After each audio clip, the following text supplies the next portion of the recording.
Donc ça, c'est le feedback structuré que tu peux appliquer dans toute situation. Que tu as un problème avec ton ami, que tu as un problème avec tes parents, avec un collègue. Mais le travail en amont, c'est déjà de se prendre une feuille de papier et de d'écrire la situation, ce que je ressens, mon besoin et ma demande. Dans nos relations, privées ou professionnelles, on est mené à avoir des conflits. C'est des situations tout à fait normales, mais que très peu de gens savent gérer. Et c'est là qu'Joren entre en scène. Joren Peter Breuer est expert en intelligence collaborative. Il aide les entreprises à professionnaliser le relationnel pour coopérer plus consciemment. Son credo, un leader accroît sa conscience et pas les chiffres. Il a beaucoup d'expérience dans les relations franco-allemandes, mais aussi suisses, et a souvent été appelé lors de fusions d'entreprises ou de collaborations internationales entre ces pays-là. Aujourd'hui, on parle du feedback structuré.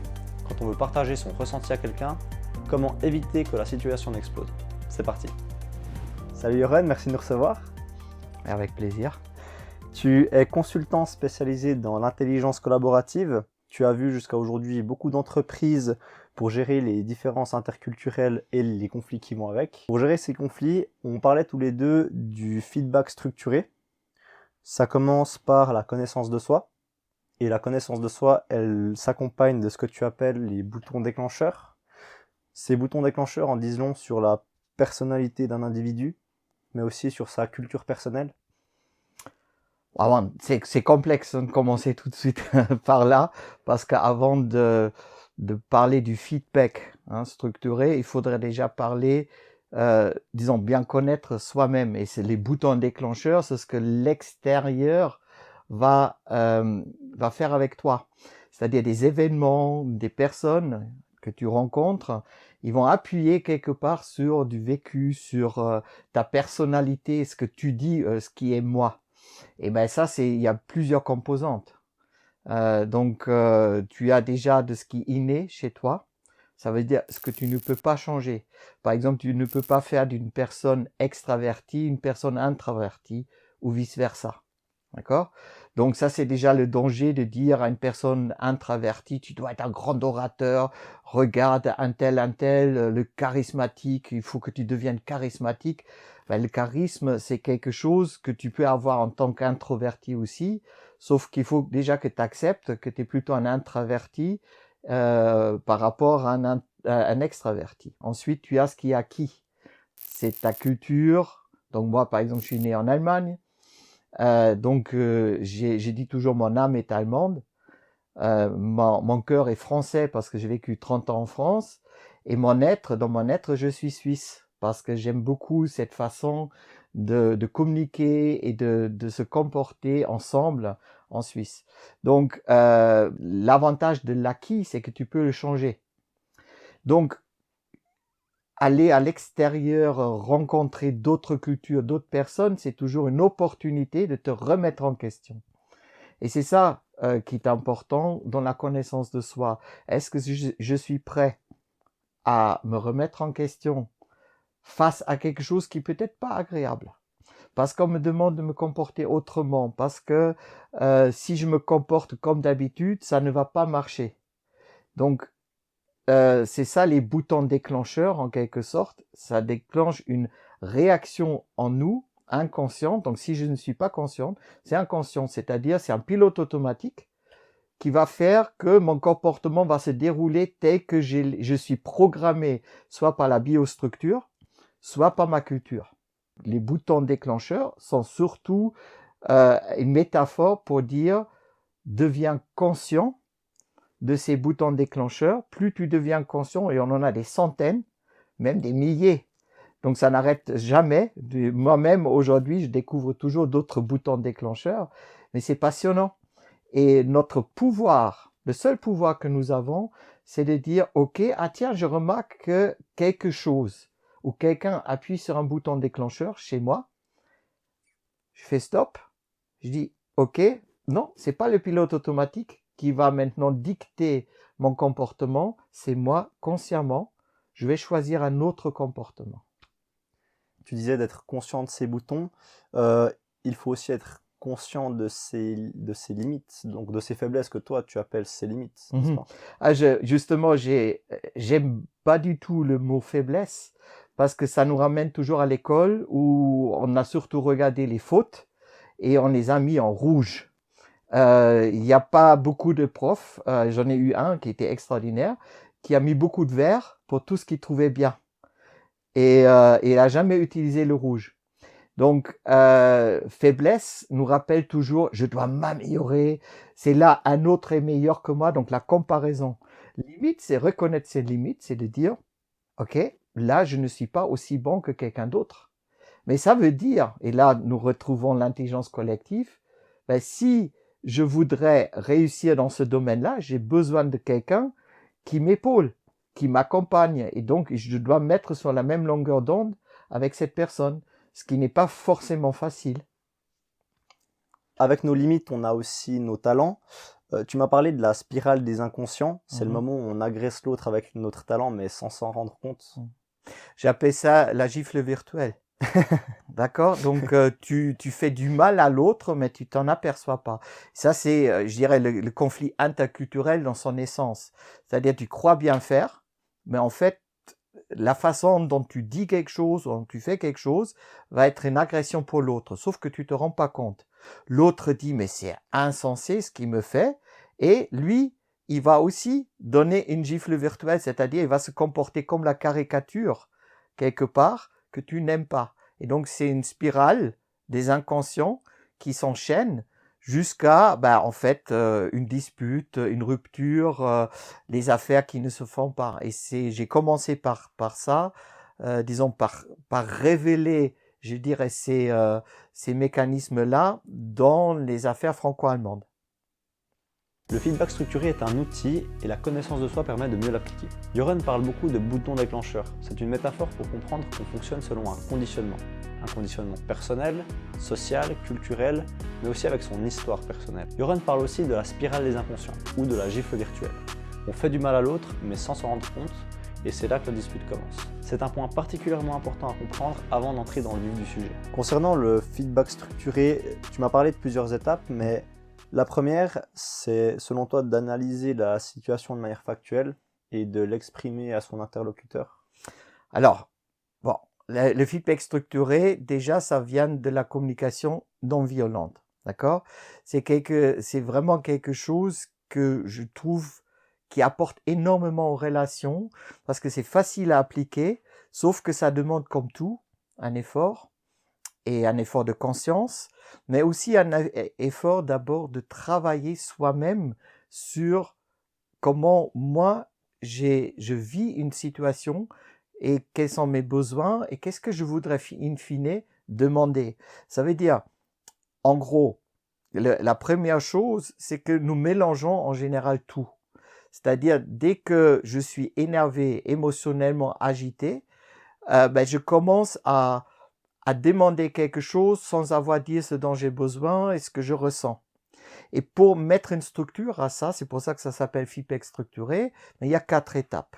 Et la première étape, c'est pas une analyse de la situation, l'analyse vient après, c'est factuellement décrire la situation. D'accord? Donc, par exemple, si j'ai un problème avec toi parce que, je dirais, je suis ton chef et toi, tu arrives en retard dans la réunion. Et c'est la 3e fois. D'accord? Alors, j'ai maintenant le choix de dire je jouais le chef et de dire bon, écoute, hein, maintenant Sébastien, ça suffit, ça, j'en ai marre que tu sois en retard. Ok? Là, je fais de l'autorité et je te dis de te comporter autrement. D'accord? Donc ça, c'est la première chose. Donc le feedback structuré, c'est tout sauf jouer de l'autorité ou de la hiérarchie. Donc maintenant, je peux me dire, ok, quand est-ce que j'ai le cadre pour en parler à Sébastien? Parce que si je le fais devant les autres, je t'abaisse aussi. Ok? Donc, qu'est-ce que je fais? La première chose, je vais dire, ok Sébastien, est-ce que nous pouvons nous voir après la réunion? Ok? Bien. Donc, après la réunion, je vais te parler. Et je vais te dire, bon Sébastien, maintenant, depuis 3 semaines, je constate que tu es en retard. Par exemple, lundi dernier, tu étais en retard d'une demi-heure. Aujourd'hui, tu es venu 5 minutes plus tard. C'est déjà mieux, mais c'est toujours en retard. Est-ce que tu es d'accord? Bon. Et c'est là on a un problème si Sébastien, donc toi tu dis, ben non, c'est pas vrai, je n'étais pas en retard. Hein. Sur l'agenda, c'était marqué 9h30, j'étais à 9h30. Et là, nous avons un problème parce que si nous ne sommes pas d'accord sur les faits, sur la situation telle que nous l'avons vécue, donc factuellement, mais je ne peux pas enchaîner. Donc la première chose est importante, c'est d'être d'accord sur de quoi nous parlons. Est-ce que nous sommes d'accord sur quelque part ce qui me dérange?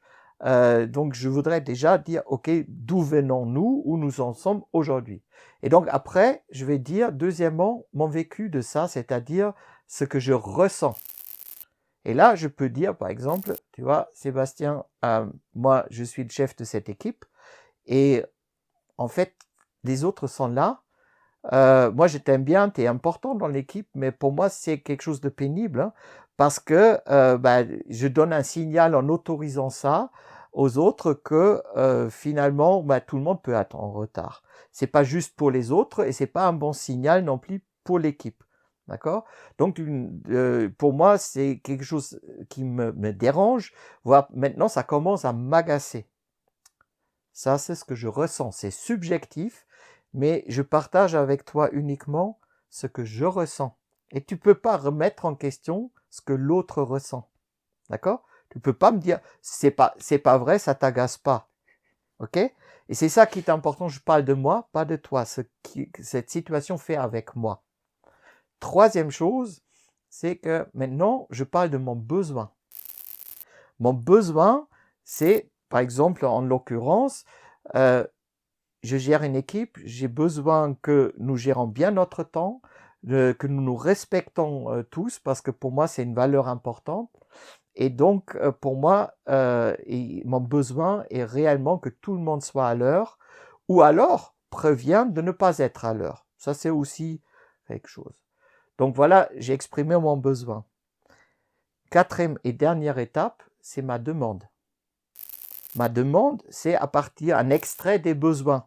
Donc, en l'occurrence, c'est un exemple très simple que je donne là, c'est de dire, Sébastien, je te demande dans l'avenir d'être à l'heure, même un peu être en avant, d'avance, ou nous prévenir que tu as un empêchement et que tu seras en retard.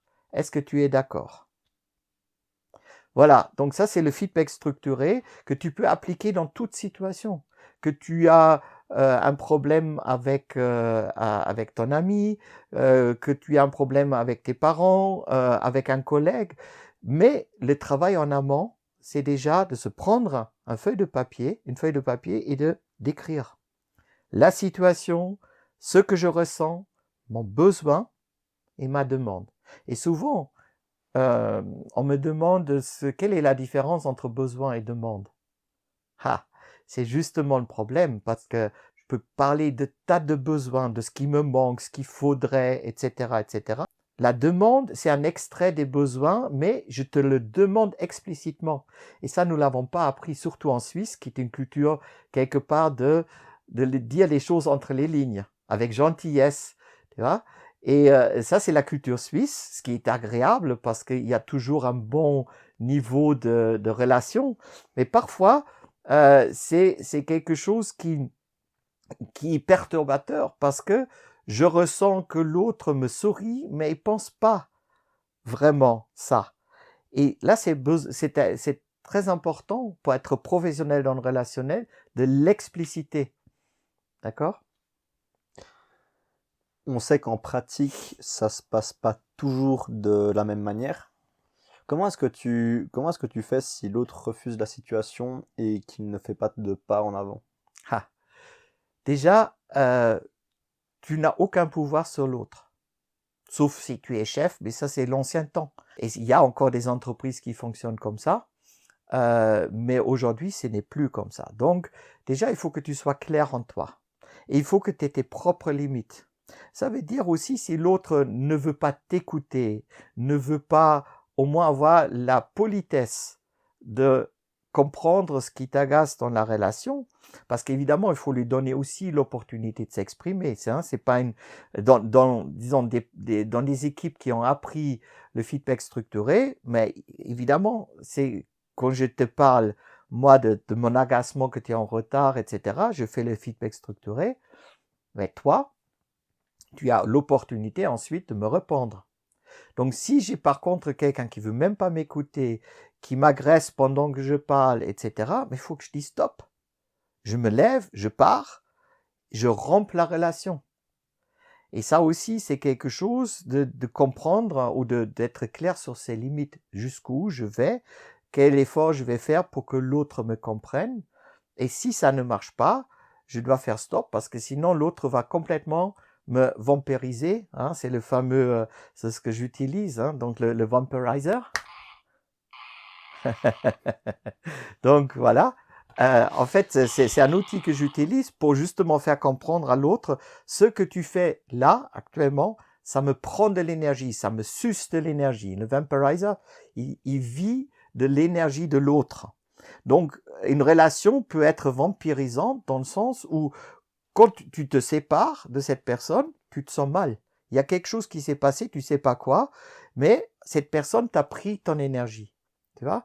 Et le but, c'est justement de renverser ça et de faire de cette relation, de réparer la relation si possible, ou au moins de l'équilibrer.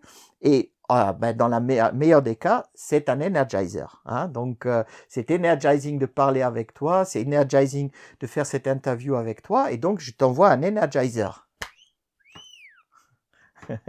J'adore ça.